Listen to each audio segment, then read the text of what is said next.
নির্বাচনে চোরেরা লুটেরা নির্বাচিত হওয়ার জন্য তারা আগের রাত্রে টাকা দিয়া ভোট ক্রয় করবে, এমন নির্বাচন আমরা চাই না, হতেও দেব না ইনশাআল্লাহ। এই জন্য আমাদের আমির ঘোষণা করেছেন পিআর পদ্ধতিতে নির্বাচন হবে।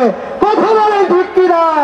এমন নির্বাচন চাই না যেই নির্বাচন আগের রাত্রে ভোট হয়ে যাবে। এমন নির্বাচন চাই না যেই নির্বাচনে কালোবাজারিরা নির্বাচনে জয়লাভ করবে। এমন নির্বাচন চাই না। বন্ধুগণ, আজকের এই প্রোগ্রামের সংগ্রামী প্রধান অতিথি আমাদের আমির আমাদের আবার উপস্থিত বক্তব্য রাখবেন।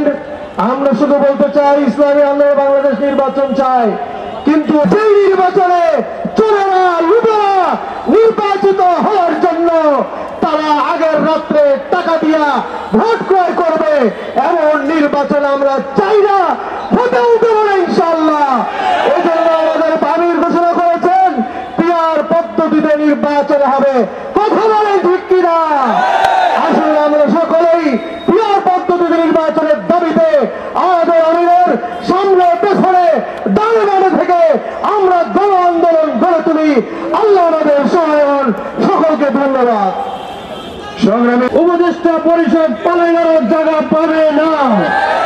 সুতরাং জুলাই আগস্টের শহীদদের রক্তের সাথে গাদ্দারের বেইমানি না করেন, সংস্কার করেন, একটা পিআর পদ্ধতি নির্বাচনের ব্যবস্থা করা হোক। আমরা দেখতে পাচ্ছি জুলাই আগস্টের শহীদদের সাথে গাদ্দারি এবং বেইমানি করা হচ্ছে। যদি এই উপদেষ্টা পরিষদ জুলাই আগস্টের শহীদদের রক্তের সাথে গাদ্দারি করেন, আগের ফ্যাসিস্টের যেই পরিণতি হয়েছে তারা তো পালানোর জায়গা পেয়েছে, এই উপদেষ্টা পরিষদ পালানোর জায়গা পাবে না। সুতরাং জুলাই আগস্টের শহীদদের রক্তের সাথে গাদ্দারের বেইমানি না করেন, সংস্কার করেন, একটা পিআর পদ্ধতি নির্বাচনের ব্যবস্থা করা হোক। এই বলে আমি আমার সংক্ষিপ্ত বক্তব্য শেষ করলাম। ওমা আলাইনা ইল্লাল বালাগ। ধন্যবাদ।